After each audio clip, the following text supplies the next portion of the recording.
Hey there YouTube, welcome to Big Mike Beard Wisdom. So today we're going to talk about water softener stuff, and it's one of those things where my water softener is back behind the boiler, kind of next to the water heater, way off in the corner, kind of forgotten. And depending on the time of year, I do kind of remember that it's here, or sometimes I kind of forget, but sometimes I don't remember to put salt in it, and the salt runs out. I don't have an alarm on this particular model. Either that or maybe it's just not set up. So what we're going to try doing is we're going to add some salt and a little bit of this out filter mate softener, cleaner, and salt booster to try and see if maybe we can make up for some of the sins of the past. So real quick, what this would do is essentially help clean out all the resin beads that are inside of the tank there. So here you've got the main head unit, you've got your resin tank, so that's going to have like your beads and stuff inside of it, and it's those beads that actually help filter things out. This here is like the salt tank. You can kind of see it's a little dirty, but it's very clean at the bottom. All the salt's gone, and I don't have to worry about any kind of salt bridges. There's a couple different ways to use this. For the first application, they recommend mixing 2 cups of this with 1 quart of warm water and pouring it directly into the brine well. So essentially what you would do is pour it into here. That way it goes all the way down there. And then you'd probably set this to regenerate immediately. That way it's able to run that through and clean out. What I'm going to do is I'm going to set this more or less to like the maintenance part of it, so the preventative maintenance. So we're going to add a half a cup to a 40-pound bag. And then we're going to add the next 40-pound bag and add another half a cup. So in this way, we should have a pretty decent mixture in there. And while it might not be as good as just, running this and cleaning it out all at once, I kind of want to test it just to see. I figure better a little gentle and safe than a little too harsh. Even though it's a Culligan water softener, I do kind of like this Morton Pure Natural water softener crystals. So essentially, I was told to use water crystals in the Culligan softener, not to use the pellets. But I've been using these Morton ones because I can kind of get these for cheaper, especially when there's a discount.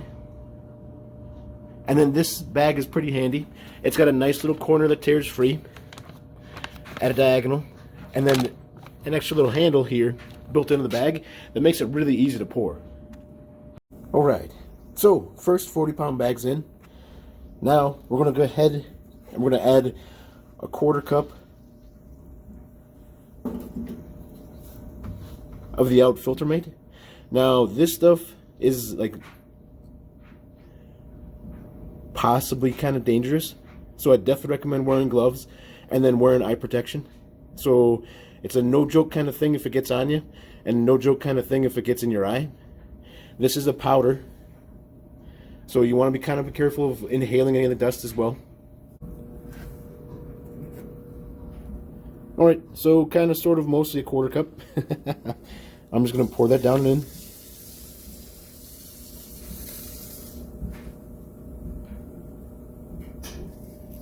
Looks like it's bubbling.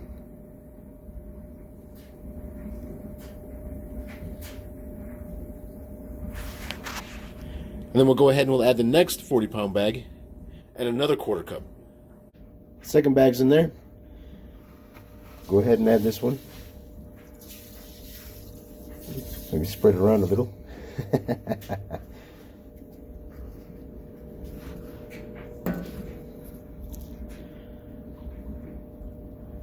So, now that that's in there, what I'm going to do is I'm going to go ahead and just set this to regenerate.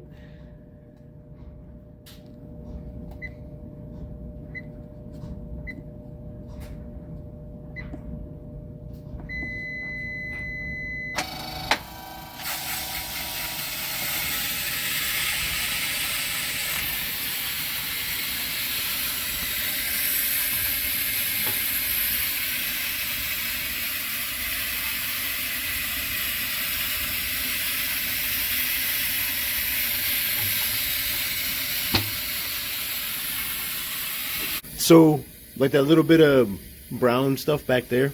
I'm wondering if that's just a little bit of like the dirty parts, like the salt crystals and stuff like that doesn't quite wash away.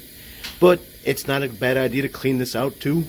So it's one of those things where maybe later on, once it gets a little bit warmer, I'll go ahead and I'll just take this whole tank outside and clean it. So again, the big reason why I was doing this is that essentially I'm a little worried that this has been ran or might have regened a couple times without any salt brine in it. And I don't know if that would wind up overloading the beads and pellets and stuff like that in the actual cleaning part of the tank. So I'm hoping now that I put some salt in it, and then with that cleaner, it'll help it a little bit. But going forward, I'm gonna keep using that cleaner for a little, just to see if anything changes. And I'm hoping that any damage that I might have done, I'm able to undo. So, hope you guys enjoyed the video. Feel free to like, subscribe, and I'll check you next time. Woo, there's some low-hanging pipes over here.